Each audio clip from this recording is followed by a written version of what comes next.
بسم الله الرحمن الرحيم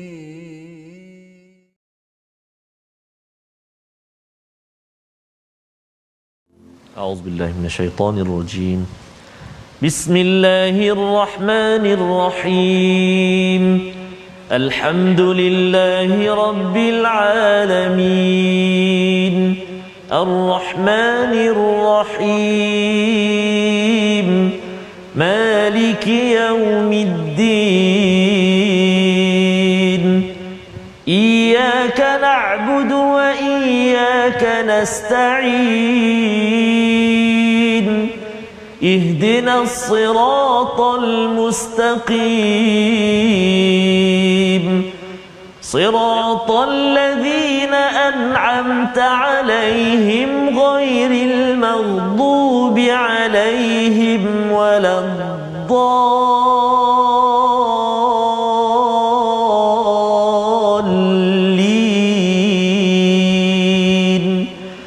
آمين صدق الله العظيم. Assalamualaikum warahmatullahi wabarakatuh. Alhamdulillah wassalatu wassalamu ala Rasulillah wa ala alihi wa man wala syada la ilaha illallah syadana Muhammadan abduhu wa rasuluhu. Allahumma salli ala sayidina Muhammad wa ala alihi wa sahbihi ajma'in. Amma ba'du. Apa khabar tuan-tuan dan puan yang dirahmati Allah sekalian? Kita bertemu dalam My Quran Time baca faham amal pada hari ini. Kita sama-sama ceria gembira ingin mengulang kaji halaman 300 hingga 305 bersama pada di studio pada hari ini adalah Al-Fadhil Ustaz Tirmizi Abdul Rahman. Apa khabar Ustaz? Alhamdulillah Ustaz Fazrul. Sihat ke? Alhamdulillah. Ya, kita doakan semua yang berada betul, di depan kaca TV, yang berada di Facebook terus sihat ceria gembira Ustaz ya. Betul, pada hari ini kerana kita sudah pun selesai dengan surah Al-Kahfi dan hari ini kita ingin mengulang kaji kerana bila kita dah mula tadabbur sedikit surah Al-Kahfi ini, baca surah Al-Kahfi jadi pendek Ustaz. Dia jadi lebih bermaknalah ya. Berbanding dengan kalau kita baca surah Yasin ataupun baca surah yang lain yang lebih pendek, surah Al-Mulk pun kadang-kadang rasa macam tak habis-habis kan, disebabkan apa? Disebabkan memahaminya itu sendiri, cuba bertadabbur akan menjemput barakah daripada Allah Subhanahu Wa Taala. Pada hari ini kita akan mengulang kaji ya, halaman 300 hingga 305 bersama tetamu kita Ustaz. Siapa hari ini? Tetamu kita ni guru saya dulu ni. Al-Fadhil Ustaz Dr. Sanusi, Ahmad Sanusi daripada Universiti Sains Islam Malaysia. Apa khabar Doktor? Alhamdulillah sihat. Sihatnya Ustaz Fazrul, Ustaz Tirmizi. Alhamdulillah. Ustaz Dr. Ahmad Sanusi kita ni senyum seumur. Senyum seumur. Senyum seumur. Kalau orang kampung saya kata Ustaz Sanusi senyum seumur dia kata. Sengih seumur dia kata. Alhamdulillah. Alhamdulillah. Terima kasih Doktor sudi bersama pada hari ini untuk kita melihat kepada surah Al-Kahfi, di mana pada surah ini ada 110 ayat, surah yang digalakkan untuk dibaca, ditadabbur ya pada setiap minggu, dan paling kurang pun kita nak mengambil beberapa ayat pada hari ini untuk kita semak. Jadi kita memulakan ayat 54 pada halaman 300 sebagai satu komentar daripada Allah Subhanahu Wa Taala selepas Allah menyatakan di hujung ayat 53 walam yajidu anha masrifa, terus muncul perkataan sarrafna pada ayat 54. Kita baca sama-sama bersama dengan tuan-tuan, jemput untuk share bersama rakan-rakan di Facebook yang mungkin pertama kali mengikuti My Quran Time, tak pernah dengar ya. Kita baru ni buat survey Ustaz ya. Ada ramai yang tak pernah mendengar My Quran Time. Dia tanya surah Al-A'raf, boleh tak cerita pasal surah Al-A'raf? Jadi saya kata rujuklah MQT. Dia kata MQT tu apa? My Quran Time. My Quran tu apa kan? Jadi tuan-tuan jemput untuk share, dan hari ini kita nak baca ayat 54 sebagai permulaan ulang kaji kita pada hari ini. Silakan. Terima kasih Al-Fadhil Ustaz Fazrul. Khususnya yang saya muliakan Al-Fadhil Profesor Madya Dr. Ahmad Sanusi, juga yang saya kasihi ibu ayah, tuan-tuan dan puan-puan sahabat Al-Quran yang dikasihi oleh Allah Subhanahu Wa Taala sekalian. Permulaan ini jom kita nak baca untuk sesi ulang kaji ini ayat yang ke-54 Ustaz. 54. Kita nak baca ayat yang ke-54 di halaman yang ke-300.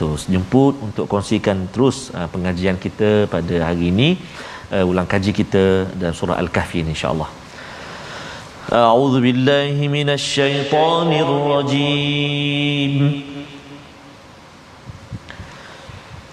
وَلَقَدْ صَرَّفْنَا فِي هَذَا الْقُرْآنِ لِلنَّاسِ مِنْ كُلِّ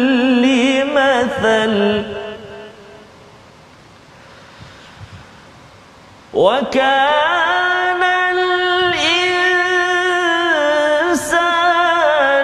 أكثر شيء جدلا صدق الله العظيم. Surah Al-Azim ayat 54, dan sesungguhnya kami telah menjelaskan berulang-ulang kali dalam Al-Quran ini kepada manusia dengan pelbagai perumpamaan, tetapi manusialah paling banyak membantah. Wa kanal insanu aktsara syai'in jadala. Kita ingin bersama Al-Fadhil Ustaz Dr. Ahmad Sanusi untuk kita melihat doktor ya, bila Allah menggunakan perkataan sarrafna di sini selepas daripada ayat 53 ada perkataan masrifa. Nak tahu apa sebenarnya kaitan dengan psikologi manusia, bagaimana Quran ini memberi kesan, dan mengapa masih ada lagi orang yang suka berbantah agar tak naklah kita jadi orang begitu Ustaz ya. Yes, Ustaz. Silakan Dr. Ahmad Sanusi. Baik, terima kasih Ustaz Fazrul, Ustaz Tirmizi. Assalamualaikum warahmatullahi wabarakatuh. Alhamdulillahirabbil alamin, wassalatu wassalamu ala asyrafil anbiya'i wal mursalin wa ala alihi washabbihi ajmain, amma ba'd. Baik, saya masuk terus kepada persoalan yang ditanyakan oleh Ustaz Fazrul tadi mengenai tentang perkataan sarrafna, iaitu kami bentangkan ataupun kami berikan tentang ayat-ayat yang ada di dalam Al-Quran, contoh-contohnya, tetapi manusia masih lagi suka membantah. Wa kanal insanu aktsara syai'in jadala. Kalau kita tengok tadi pun Ustaz Fazrul ada menceritakan pada ayat yang ke-53, Allah Taala telah menceritakan pada ayat ke-53 mengenai tentang bagaimana Allah Taala membentangkan contoh-contoh ataupun tentang satu, tidak boleh kita nak berpatah balik daripada apa yang telah diperintahkan itu tadi. Kemudian dalam ayat yang seterusnya Allah Ta'ala kata walaqad sarrafna, kami bentangkan ataupun kami pelbagaikan contoh-contoh yang ada di dalam Al-Quran. Sebelum kita masuk tentang ayat yang ke-54 yang ditanya ni, saya suka untuk berikan contoh-contoh bagaimana dalam Al-Quran Allah Ta'ala menggunakan perkataan sarrafna ini dengan pelbagai bentuk ataupun dengan pelbagai contoh. Kalau kita pernah lalui sebelum ni dalam suratul Isra, yang Allah Taala kata walaqad sarrafna lin-nasi fi hadzal qur'ani min kulli mathal. Kami pelbagaikan sarrafna ni maksudnya tanwi' wa takrir, iaitu kami pelbagaikan contoh-contoh dan kami ulangi contoh di dalam Al-Quran ini. Tetapi dalam surah Isra Allah Taala kata fa'aba aktsarun nasi illa kufura. Tetapi manusia ingkar, bahkan mereka menkufuri nikmat Allah Taala. Bahkan dalam surah yang lain pula, dalam suratul Isra juga Allah Taala menyebut walaqad sarrafna fi hadzal qur'ani liyadhakkaru wa ma yaziduhum illa nufura. Allah Taala kata kami bentangkan lagi contoh, manusia lari. Kami bentangkan contoh, manusia kufur. Kami bentangkan contoh, manusia bergaduh ataupun berdebat lagi. Jadi Allah Taala sebenarnya datangkan di dalam surah Kahfi ini tentang salah satu reaksi manusia apabila dibentangkan kepada mereka ayat-ayat Allah, mereka lari daripada Allah. Mereka jauh daripada ayat Allah, mereka kufur kepada Allah, bahkan mereka berlawan balik, berdebat balik pula dengan apa yang telah dibentangkan oleh Allah dalam Al-Quran. Jadi kalau kita boleh ambil pengajaran daripada perkataan sarrafna yang ada di dalam muka surat halaman 50 halaman ke-300 ini, ayat 54 ni, sebenarnya Allah Ta'ala memberikan kepada kita contoh bagaimana sebenarnya ini adalah reaksi-reaksi normal yang berlaku kepada manusia yang perlu kita teladani supaya persediaan buat kita untuk berdepan dengan manusia. Kalau kita sampaikan kebenaran, akan ada yang lari, akan ada yang bantah, akan ada yang memberontak balik ataupun kufur daripada arahan yang disampaikan kepada kita. Dan kemudian Allah Ta'ala jelaskan juga manusia ni memang suka berjidal ataupun manusia ni suka memberikan bantahan. Baik, yang ni yang diceritakan oleh Syekh Tantawi. Yang saya suka ambil contoh daripada Syekh Tantawi kerana tafsirnya agak mudah, yang mana dia kata perkataan sarrafna ini ataupun kami pelbagaikan, kami bentangkan contoh-contoh ini, sebenarnya di dalam surah Kahfi sendiri Allah Ta'ala memberikan dua contoh yang jelas. Yang kalau kita baca dalam suratul Kahfi, yang awal tu Allah Ta'ala ada sebut tentang wadrib lahum mathalan rajulaini ja'alna li ahadihima, yang Allah Ta'ala berikan contoh tentang dua orang lelaki. Kemudian di penghujung surah ni pun Allah Ta'ala bentangkan lagi wadrib lahum mathalan hayatid dunya Allah Ta'ala bentangkan contoh tentang kehidupan dunia, seakan-akan tak perlu tengok surah lain, tengok sahaja dalam suratul Kahfi dah ada contoh-contoh yang Allah Ta'ala berikan kepada kita untuk kita ambil pengajaran. Contoh yang Allah Ta'ala berikan tentang manusia yang kaya raya, mewah, bahkan mempunyai pengikut yang ramai, tetapi akhirnya membawa kepada dia kufur kepada Allah Ta'ala, melakukan perkara yang dilarang oleh Allah Ta'ala. Hari ini kalau tuan-puan tengok, ada di kalangan kita yang mungkin pengikut yang ramai, orang yang kaya, tetapi kita bimbang, akhirnya sebenarnya kekayaan dia, follower dia yang ramai, akhirnya mendedahkan dia untuk melakukan perkara yang bukan mungkin yang dilarang oleh Allah Ta'ala. Jadi ini hati-hati. Contoh yang Allah Ta'ala beri itu dah ada dalam Al-Quran, dah ada dalam surah Kahfi yang kita baca, yang Allah Ta'ala berikan contoh-contoh ni, tapi kita tengok sebenarnya dia berlaku dalam kalangan kita juga pada hari ini. Jadi inilah yang mungkin kita boleh ambil pengajaran daripada ayat ke-54 ni. Allah Ta'ala dah beri contoh dah ribuan tahun yang lalu tentang pelbagai contoh. Ashabul Kahfi contoh dari aspek akidah, dua lelaki itu tadi contoh dari aspek harta yang banyak dan pengikut yang ramai. Kemudian tentang contoh dari aspek ilmu tentang kisah Nabi Musa nanti, contoh kuasa Nabi Khidir.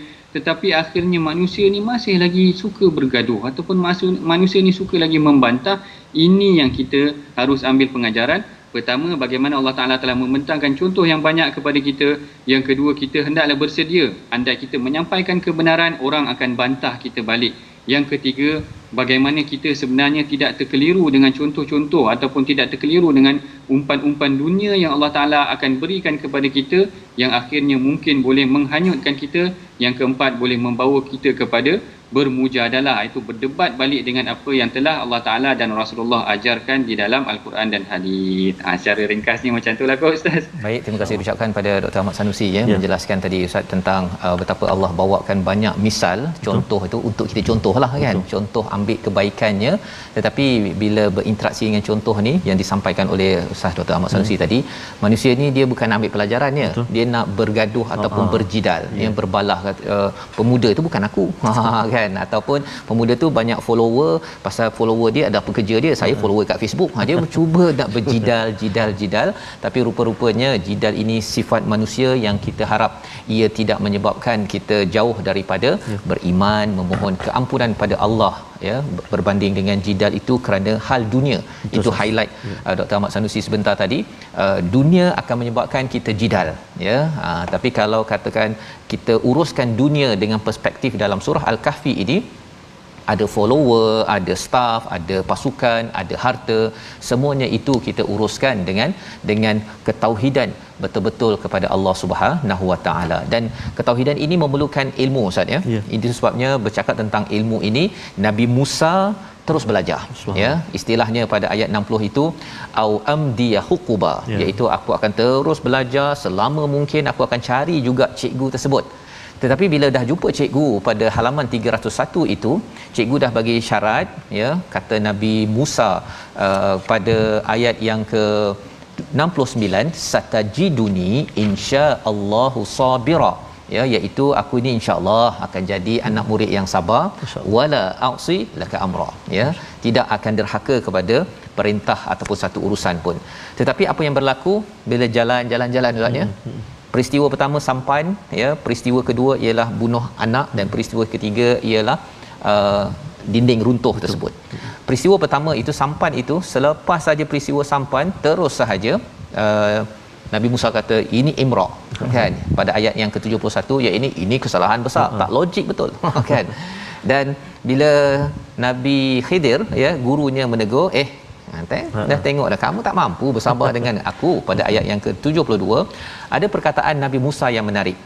Qala la tu'akhizni bima nasit. Kita baca ayat 73, pendek tetapi kita perlukan pencerahan daripada Dr. Ahmad Sanusi, bagaimana kita nak memastikan apa maksud di sebalik perkataan Nabi Musa, aku lupa.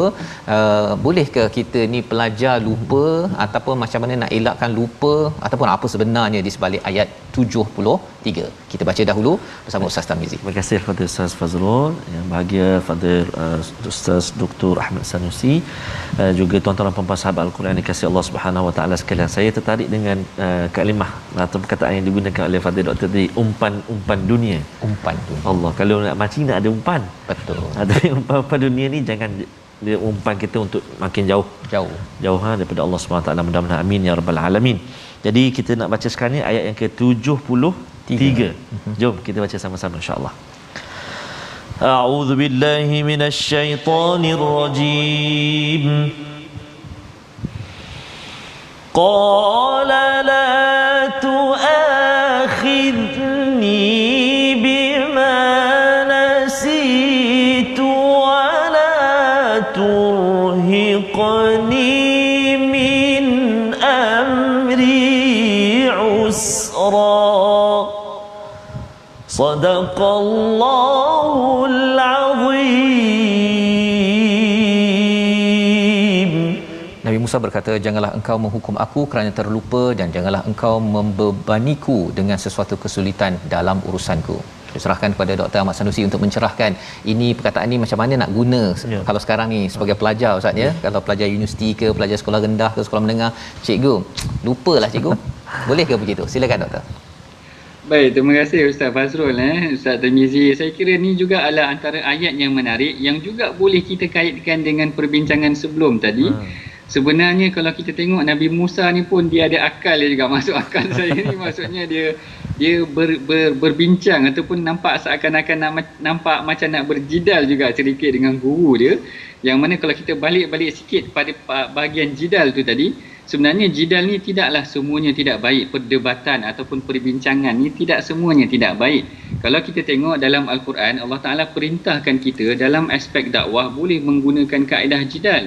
Allah Ta'ala kata, ud'u ila sabila rabbika bil hikmati wal mau'izatil hasanah wajadilhum billati hiya ahsan. Maknanya Allah Ta'ala kata dakwah kepada golongan-golongan ni dengan kaedah berhikmah dan mau'izah yang baik, dan kemudian Allah Ta'ala kata jadil, maknanya berjidal, berdebat dengan mereka dengan kaedah yang baik. Jadi kalau kita tengok kat sini, ada juga jidal, perdebatan yang positif, yang mana kalau tak silap saya, para sahabat sendiri, Rasulullah sendiri pernah memerintahkan Hasan bin Thabit. Maknanya bila datang satu gerombolan yang berhujah dengan Rasulullah, dengan syair mereka, dengan khutbah debat mereka, lalu Rasul kata, "Qum ya Hasan, bangun wahai Hasan, jawab mereka." Maknanya Rasul benarkan juga kaedah perdebatan itu dalam urusan dakwah, dalam urusan yang baik.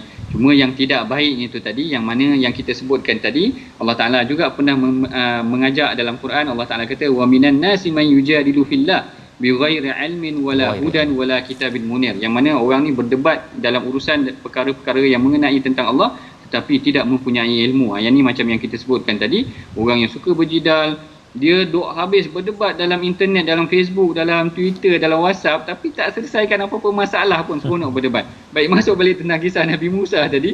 Nabi Musa ni apabila diperintahkan oleh Nabi Khadir, ada yang kata Khidir, ada yang kata Khadir, ada yang kata Nabi, ada yang kata bukan Nabi, tetapi rajulan salihan, maknanya orang yang baik, orang yang saleh ni tadi, dia memerintahkan ataupun menasihatkan Nabi Musa tentang satu perkara, iaitu tentang soalan yang kalau boleh kau ikut aku, jangan tanya banyak ataupun jangan persoalkan apa-apa. Tapi Nabi Musa memberikan cadangan yang banyak, bahkan ada soalan-soalan yang diberi.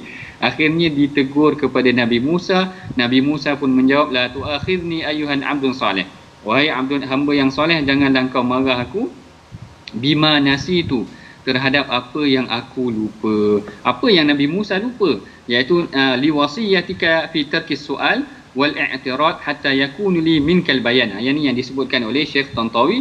Apa yang Nabi Musa lupa itu adalah tentang perintah yang Abdun Saleh tu tadi, lelaki yang saleh, atau Nabi Khadir tu katakan tadi, bahawa kalau boleh jangan banyak tanya ataupun jangan membantah tentang apa yang aku akan lakukan tu tadi. Itulah perkara yang dilupai ataupun Nabi Musa terlupa. Bila Nabi Musa terlupa, dia sebenarnya benda ni adalah satu proses pendidikan. Kalau kita tengok dekat sini bagaimana apabila seorang pelajar itu terlupa, maka anak muridnya mengingatkan kepada dia, anak murid mengingat gurunya mengingatkan kepada dia. Dan sifat lupa ni sebenarnya bukanlah satu sifat yang terlalu keji sangat. Maksudnya ada beberapa situasi, kalau kita tengok di dalam hadis sendiri, Rasulullah pun dalam beberapa situasi dia terlupa. Kalau kita tengok dalam sebuah hadis yang mana satu hari Rasulullah sedang berjalan dan Rasulullah terdengar bacaan Al-Quran seseorang sehingga menyebabkan Rasulullah memuji bacaan Quran tersebut, dan Rasulullah kata rahimallahu laqad azkarani kaza wa kaza ayatan, iaitu lelaki tersebut telah mengingatkan kepada Rasulullah tentang ayat-ayat yang mungkin sebelum tu Rasulullah mungkin tertinggal dan sebagainya. Bahkan kalau kita tengok dalam sebuah hadis, Rasulullah pernah juga menunaikan solat tetapi dia tertinggal dalam beberapa perkara ataupun teringkas solatnya, sehingga dia ditegur oleh seorang sahabat namanya ataupun dia dipanggil sebagai Zu al-Yadain, iaitu seorang yang mempunyai tangan yang sedikit zahirnya nampak macam panjang. Jadi dekat sini kita dapati ada sifat lupa tu adalah satu perkara yang biasa, tetapi bagi penuntut ilmu bagi penuntut ilmu, lupa itu bukan satu alasan untuk dia bagi excuse kepada gurunya tentang satu perkara yang diperintahkan kepada dia. Tadi kita tengok Nabi Khadir ataupun hamba yang saleh itu menasihatkan kepada Nabi Musa, lalu Nabi Musa terlupa, lalu gurunya ni mengingatkannya bahawa ada perkara-perkara yang kita tidak boleh lupa dalam menuntut ilmu. Jangan lupa itu dijadikan alasan sehingga boleh dijadikan hujah untuk berdebat pula balik dengan gurunya. Yang ini adalah satu perkara yang tidak baik. Dalam perkara mengenai lupa ni tadi, kalau kita tengok seorang yang menghafaz Al-Quran, ia diperintahkan agar sentiasa mengulang kaji Al-Qurannya, kerana lupa terhadap Al-Quran secara sengaja adalah satu perkara yang terkeji juga. Sebaik-baiknya dia hendaklah mengingati ataupun mengulang kaji terhadap apa perkara yang telah dia hafalnya, kerana itu adalah satu perkara seakan-akan menjadi tanggungjawab sebagai seorang pelajar hafiz. Begitu juga dengan orang yang menuntut ilmu hadis, maknanya dia sebaik-baiknya mempunyai kekuatan ingatan ataupun konsisten dalam pengajian ilmu hadisnya agar periwayatannya tidak terjejas. Saya bagi contoh dalam pengajian ilmu hadis, bagaimana sebenarnya kekurangan ingatan seseorang menjejaskan riwayat dia. Menjejaskan riwayat ini maksudnya kalau dia kurang dhabit, dalam istilah hadis dipanggil dhabit, kurang sikit ingatannya, level hadisnya tak jadi sahih dah. Maknanya orang yang mempunyai masalah ingatan, dia tidak boleh meriwayatkan hadis yang sahih. Hadisnya akan terkesan turun kepada hasan. Bahkan kalau lagi banyak dia terlupa, hadis dia boleh turun kepada dhaif. Ini bahaya dalam ilmu hadis. Sebenarnya kekuatan ingatan penting. Yang ni yang kita boleh ambil pengajaran daripada ayat ini. Pertama, bagaimana guru menasihati pelajar. Andai sekiranya pelajar terlari daripada prinsip-prinsip pengajian di dalam hadis ataupun di dalam pengajian apa sahaja sekalipun. Yang kedua, pelajar hendaklah sentiasa berusaha. Sebagaimana yang disebutkan tadi, dalam bidang Al-Quran dia kena ingat, dalam bidang hadis juga dia kena ingat, kerana kekuatan ingatan menampakkan tentang kekuatan ilmu seseorang juga. Dan yang ketiganya, sifat lupa itulah bukanlah satu perkara yang terlalu terkeji, kerana ada juga beberapa perkara yang manusia mungkin akan lupa, tetapi janganlah dia sengaja lupa. Buat-buat lupa pula jadi alasan pula dia untuk meninggalkan sesuatu perkara yang diperintahkan kepada dia. Wallahu a'lam. Baik, terima kasih ucapkan doktor ya, jelas kat situ bagi penuntut ilmu. Betul. Ataupun jangan pula buat-buat lupa dah pergi mahkamah ke ustaz ya. Jadi itu lain macam dia punya komitmen dalam kehidupan kita ya. Baik, jadi kita berehat sebentar, kita kembali semula untuk menyambung surah Al-Kahfi insya-Allah. My Quran Time, baca faham amal insya-Allah.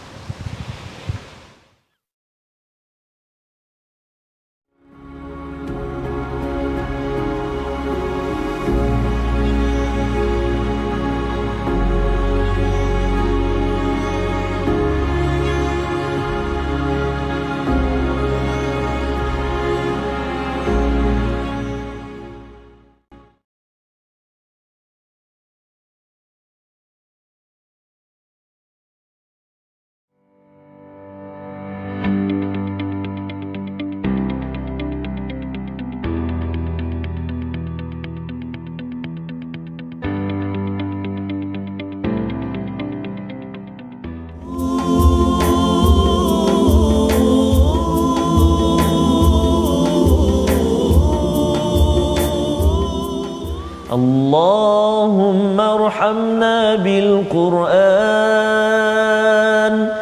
واجعله لنا إماما وهدى ورحمة.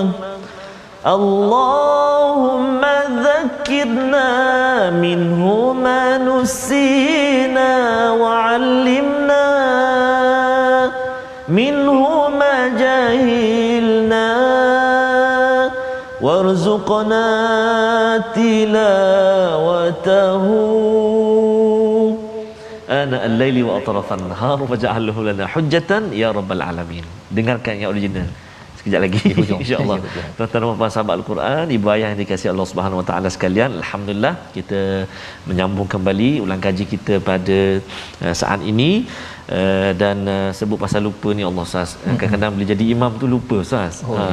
Qul ya ayyuhal kafirun la a'budu ma ta'budun wala antum 'abiduna ma a'bud wala ana 'abidum ma 'abadtum wala antum 'abiduna ma a'bud. Tak jumpa wala ana 'abidum ma 'abadtum. Tak jumpa. Kalau dulu pada zaman sahabat tu pasal lepas minum alkohol tapi sekarang okey ya. Kan. Yang itulah. Masalahnya yang belakang imam pun lupa juga. Lupa juga. Lalas siapa tegur tu yang tengah ambil wuduk. Rukuklah dia kata. Itu sajalah pengalaman yang dikongsikan oleh sahabat-sahabat kita. Mudah-mudahan kita selalu dapat saya terkesan juga dengan nasihat daripada guru saya Al-Fadhil Ustaz Dr. Ahmad Sanusi untuk senantiasa bersama dengan Al-Quran ulang baca hukum tajwid yang kita belajar, kita cuba semak kembali ulang kembali untuk supaya kita tak lupa insya-Allah ya. Dan ini adalah disiplin penting ya. Dan dalam kisah Nabi Musa bersama dengan Nabi Khadir ini sebenarnya lupa adalah salah satu daripada perkara yang dinyatakan ya. Dan kemudian cikgunya ni masih lagi bagi peluang Ustaz. Tak apalah. Okey, next kan. Second trip ya, pada perjalanan yang kedua pun ada lagi pertanyaan Ustaz ya daripada Nabi Musa, iaitu pada ayat yang ke-74 laqad ji'ta syai'an nukra ya. Maksudnya Nabi Musa menegur kepada gurunya. Guru dah beritahu dah awal-awal jangan komen apa-apa syai'a, di hujung nanti kita bincang ya. Tetapi rupa-rupanya Nabi Musa masih lagi, dan kemudian pergi pada perjalanan yang ketiga Nabi Musa masih lagi membuat komentar, tapi dalam bentuk yang bukan soalan pun Ustaz, dalam bentuk yang lembut saja kan. Pada ayat yang ke-77 qala law syi'ta lattakhazta alaihi ajra, iaitu bagus ni kalau dapat upah ni kan, tak adalah tegur mengapa tak. Tapi rupa-rupanya pada ayat 78 inilah perkataan daripada Nabi Khadir kepada anak muridnya. Kita baca sekali lagi dan kemudian kita nak melihat macam mana panduan bagi cikgu. Boleh tak cikgu tu rasa macam nampaknya kamu ni dah get out kan? Adakah boleh begitu? Dekat tahap mana? Kita akan bersama dengan Dr. Ahmad Sanusi sebentar lagi. Kita baca ayat 78. Baik, terima kasih kepada Ustaz Fazrul. Sahabat-sahabat Al-Quran, tuan-tuan dan puan-puan, ibu ayah dikasihi Allah SWT sekalian, jom kita baca satu ayat lagi, ayat ke-78. Dan hati-hati bacaan kita, saya kira dalam surah Al-Kahfi ini banyak sekali akhir ayat dia dengan mad'iwat. Jadi saya rasa tak lupa kot mad'iwat berapa harakat di ujung-ujung dia kalau berhenti? 2 harakat kalau waqaf. Okey, baik, jom kita baca sama-sama ayat 78 insya-Allah. A'udzubillahi minasyaitonirrajim. Qala hadza firaqu baini wa bainik sa'unabbi'uka bita'wili ma lam tastati' alayhi sabra. Sadaqallahul azim. Surah Al-Azim ayat 78, dia Nabi Khadir berkata, ini adalah perpisahan antara aku dengan engkau. Aku akan memberikan penjelasan kepadamu atas perbuatan yang engkau tidak mampu bersabar terhadapnya. Inilah kata-kata keramat daripada guru ya, Nabi Khadir kepada Nabi Musa. Dan ini garang guru ni sebenarnya. Kan? Dr. Ahmad Sanusi boleh jelaskan macam mana cara nak menjadi guru yang bagus berdasarkan pada panduan daripada ayat 78 ini. Silakan. Baik, terima kasih Ustaz Fazrul, Ustaz Timizi. Baik, ini adalah satu soalan yang menarik juga. Bagaimana sebenarnya kita melihat hubungan antara guru dan pelajar tu, seperti mana yang kita boleh tengok daripada Nabi Musa dan Nabi Khadir ni tadi. Yang mana akhirnya Nabi Khadir kata hadza firaqu baini wa bainak. Ini habislah. Nabi Khidir kata macam nilah kita, maknanya berlaku proses perpisahan. Tapi kalau kita tengok yang ni, saya suka kongsikan kepada tuan-tuan para penonton yang dirahmati Allah, bagaimana Rasulullah mendidik Sayyidina Muaz bin Jabal. Kenapa saya pilih Muaz bin Jabal ni? Kerana saya tengok di dalam musnad, kalau kita nak cek hadis tentang satu tokoh ataupun tentang tokoh sahabat, kita boleh tengok dalam musnad, kerana Al-Imam Ahmad akan menghimpunkan hadis-hadis tentang satu orang sahabat tu. Kalau musnad Abu Bakar, hadis tentang Abu Bakar saja. Kalau musnad Umar, hadis tentang Umar saja. Yang ni musnad tentang Sayyidina Muaz bin Jabal. Sayyidina Muaz bin Jabal ni saya kira sebenarnya hampir-hampir juga dengan kaedah bagaimana Nabi Musa dan kisah Nabi Musa dengan Nabi Khadir ni tadi. Iaitu Rasulullah SAW dia memang train Sayyidina Muaz ni banyak kali. Banyak kali. Ada kalanya dia marah, ada kalanya dia okey. Dalam satu kes, Rasulullah SAW menunggang dengan Sayyidina Muaz. Kalau dalam hadis tu kata anna Nabiya sallallahu alaihi wasallam wa Muadzun radifuhu ala rahlin, iaitu Rasulullah sedang menunggang dan Sayyidina Muaz berada di belakangnya, maknanya menunggang bersama dengan Rasulullah. Lalu Rasulullah tanya kepada Muaz, "Ya Muaz," dia kata, "ma min ahadin yashhadu an la ilaha illallah wa anna Muhammadar Rasulullah sidqan min qalbihi illa haramahullah 'alan nar." Lalu Rasulullah kata, siapa yang mengucapkan kalimah syahadah dengan jiwanya yang benar, maka dia tidak akan disentuh oleh api neraka. Terus excited Muaz dengar. Muaz terus cakap kat Nabi, "Afala ukhbirun bin nas?" Boleh tak aku nak bagi tahu manusia tentang perkara ni? Lalu Rasulullah tanya Muaz balik. Nanti kan dia orang idzan yattakilu, nanti dia orang tak beribadah pula. Macam tu Maknanya Rasulullah nak tengok respon Muaz. Muaz sedang menunggang dengan belakang Rasulullah. Rasulullah ajarkan kepada Muaz satu hadis, siapa yang baca syahadah, dia tidak akan disentuh oleh api neraka. Bila Muaz respon, Rasulullah betulkan respon Muaz. Rasulullah kata, kalau kau bagi tahu pada semua orang, bukan semua orang boleh terima.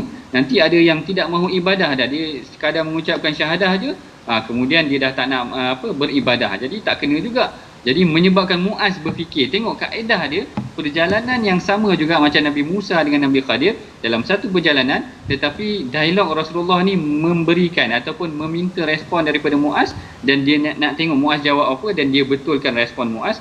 Macam tu juga yang berlaku dalam kisah dalam suratul Kahfi ni tadi. Bahkan kalau kita tengok Sayyidina Muaz ni, Rasulullah didik dia dengan lebih detail lagi, yang mana Rasulullah banyak kes dia menegur Sayyidina Muaz. Bahkan dia suruh Muaz buat secara praktikal. Secara praktikal ni maksud saya maknanya dia pernah ataupun Sayyidina Muaz pernah menjadi imam dalam satu solat Isyak, tapi tiba-tiba Muaz baca panjang. Kalau Ustaz Tirmizi ni baca imam solat boleh ambil pengajaran juga. Dalam solat fardu kita tak boleh baca terlalu panjang. Sehinggalah Muaz baca terlalu panjang, ada makmum yang mukhalafah ataupun ada makmum yang keluar mufaraqah daripada imam tu. Lalu perkara ni disampaikan kepada Muaz, Rasulullah tegur Muaz. Sehingga kan Rasulullah memberikan teguran yang agak keras juga. Rasulullah kata, "Afatanun ya Muaz, kau nak jadi tukang fitnah ke Muaz?" Jadi Muaz kena tegur lagi kerana kesilapan yang dia lakukan. Tetapi Rasulullah tegur dia dengan jalan yang baik. Maknanya ada jalan yang keras, ada jalan yang baik. Ada hadis yang lain Rasulullah kata, "Inni uhibbuka fillah, wahai Muaz, aku sayang kat engkau kerana Allah Taala." Ada juga teknik dia yang lain. Tapi yang paling menarik sekali ketika mana perpisahan berlaku. Kalau dalam surah ni kita nak ceritakan tentang perpisahan. Bila mana Rasulullah nak berpisah dengan Muaz, Rasulullah ajarkan kepada Muaz satu hadis yang sangat penting. Iaitu Muaz kata, "Ba'athani Rasulullah sallallahu alaihi wasallam ila Yaman." Muaz kata, Rasulullah hantar aku nak pergi ke Yaman. Bila mana aku dah nak melalui perjalanan aku je, lalu Rasulullah pun kata kepada Muaz. Rasulullah kata kepada Muaz, "Atadri lima ba'athtu ilaika?" Wahai Muaz, kan aku dah train kau lama, aku dah ajar engkau ketika menunggang dengan kau, ketika engkau solat, ketika engkau buat sedemikian semua aku dah ajar engkau. Sekarang ni aku hantar kau daripada menjadi anak murid kepada guru di Yaman. Tetapi bila nak hantar ke Yaman tu, Rasulullah tanya Muaz, "Wahai Muaz, kau tahu tak kenapa aku hantar kau ke Yaman ni?" Lalu Muaz kata tak tahu. Lalu Rasulullah kata, "La tusibanna syai'an bighairi izni fa innahu muqulun." Apabila engkau sampai ke Yaman nanti, engkau akan jumpa dengan ahli kitab, engkau ajar dia perkara akidah dan sebagainya. Tetapi salah satu perkara yang diajarkan oleh Muaz juga, kau jangan ambil apa-apa harta tanpa keizinan daripada aku. Sekiranya kau ambil harta tanpa keizinan daripada aku, maka ianya adalah ghulul, iaitu harta haram. Dia seakan-akan Rasulullah melarang daripada mengambil harta rakyat yang tidak dibenarkan seperti rasuah dan sebagainya. Jadi ini prosesnya. Rasulullah ajar dengan kaedah yang sangat detail dari aspek ibadah, akidah dan sebagainya. Tetapi bila aplikasi tersebut pelajar itu hendaklah memahami bagaimana ilmu yang dipelajari boleh mendapat manfaat buat seluruh rakyat. Sehingga kan Rasulullah secara direct menegur Muaz, kalau ada harta orang bagi engkau nanti di Yaman, jangan ambil kerana harta yang diberi boleh membuka ruang kepada rasuah. Ini yang pentingnya. Sebelum perpisahan Nabi Khadir dan Nabi Musa tidak diperincikan, maknanya dia memberikan penjelasan tentang hikmah berlakunya persoalan-persoalan sedemikian.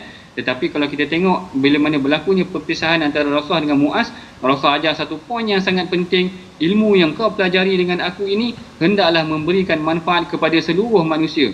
Jangan ambil rasuah, jangan ambil harta orang secara haram, jangan ambil perkara-perkara yang tidak dibenarkan oleh Allah Ta'ala. Inilah yang dipertegaskan oleh Rasulullah selain daripada perkara-perkara mengenai tentang akidah tu tadi. Jadi yang ni ada beberapa perbandingan yang saya cuba buat antara pendidikan yang dilakukan oleh Nabi Khadir dengan Nabi Musa dengan bagaimana Rasulullah mendidik Saidina Muaz. Akhirnya mereka sama-sama belajar menuntut ilmu, tetapi yang paling utama sekali adalah bagaimana meletakkan ilmu itu memberikan manfaat kepada orang lain. Kalau kita tengok dalam kes Nabi Khadir tadi tentang bagaimana dia menegakkan dinding itu, kelebihannya untuk anak-anak yatim yang wa kana abuhuma salihah, ibu bapa mereka orang yang soleh. Kemudian bagaimana menyelamatkan sampan tu tadi kerana ada orang merampas. Tengok maknanya kelebihan-kelebihan yang diajarkan oleh Nabi Khadir ni tadi adalah kebaikannya untuk masyarakat awam. Begitu juga yang dipraktikkan oleh Rasulullah apabila dia ajar kepada Muaz, diajarkan kepadanya ilmu yang boleh memberikan kebaikannya kepada masyarakat umum, bukan sekadar untuk dirinya sahaja. Ini antara pengajaran yang penting juga saya kira yang kita boleh ambil daripada kisah pertemuan antara Nabi Musa dengan Nabi Khadir dan bagaimana Rasulullah pertemuan antara Rasulullah dengan Muaz dan perpisahan dia memberikan kita satu pengajaran penting yang kita boleh pelajari pada hari ini, insya-Allah. Insya-Allah. Terima kasih ucapkan pada Dr. Ahmad Sanusi sebentar tadi berkaitan dengan bagaimana berpisahnya Nabi Muhammad dengan Muaz bin Jabal. Jangan ambil harta rasuah ataupun harta rakyat pada waktu itu. Dan di hujung kisah Nabi Musa bersama dengan Nabi Khidir ini pun Nabi Musa memberi cadangan, lau syi'ta lattakhazta alaihi ajra. Bagus ni ambil upah ni kan. Rupanya itulah saat berpisah mereka yang harapnya di situ mesej kepada guru-guru maksudnya kalau ada yang halal tu okey, tapi janganlah sampai melampau-lampau, apatah lagi menyalahgunakan kredibiliti dan juga kepercayaan orang untuk mengambil upah yang melampau ataupun tidak dibenarkan. Itu satu lagi lah yang terfikir sebentar tadi bila doktor menjelaskan tentang disiplin yang menarik tentang Muaz bin Jabal dihantar ke tempat lain oleh Nabi Muhammad sallallahu alaihi wasallam. Jadi kita nak meneruskan kisah Nabi Musa ini diteruskan dengan kisah yang seterusnya, kisah keempat iaitu Zulkarnain, Masya-Allah. Pada halaman yang ke-303 dan kita nak baca ayat 88 kerana ini adalah antara prinsip keadilan Zulkarnain dalam memimpin. Ayat 88 kita baca bersama Ustaz Tarmizi. Baik, terima kasih kepada Ustaz Fazrul. Subhanallah, bagus sangat tadi pesanan atau nasihat daripada Al-Fadhil Ustaz Dr. Ahmad Sanusi. Kalau jadi imam memang tak boleh panjang, Ustaz. Tambah-tambah kalau kita jadi imam baca mujawab macam musabaqah tu. Bismillah, Allahu Akbar. Hingga bila dia seorang.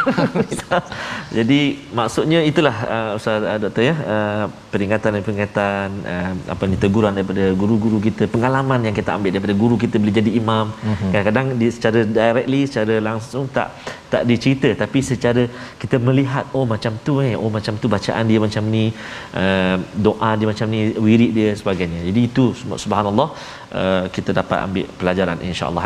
Jadi kita nak baca sekarang tuan-tuan dan puan sahabat Al-Quran, kita nak baca ayat yang seterusnya iaitu ayat yang ke berapa tadi Ustaz? 88 kita nak baca insya-Allah. A'udzubillahi minasyaitonir rajim. Wa amma man amana wa 'amila salihan falahu jazaa'anil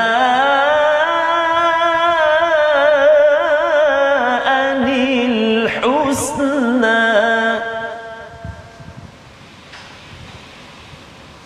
falahu jazaa'anil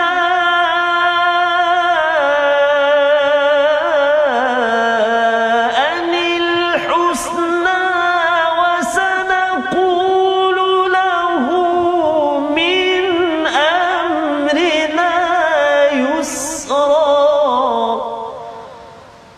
Sadaqallahul azim.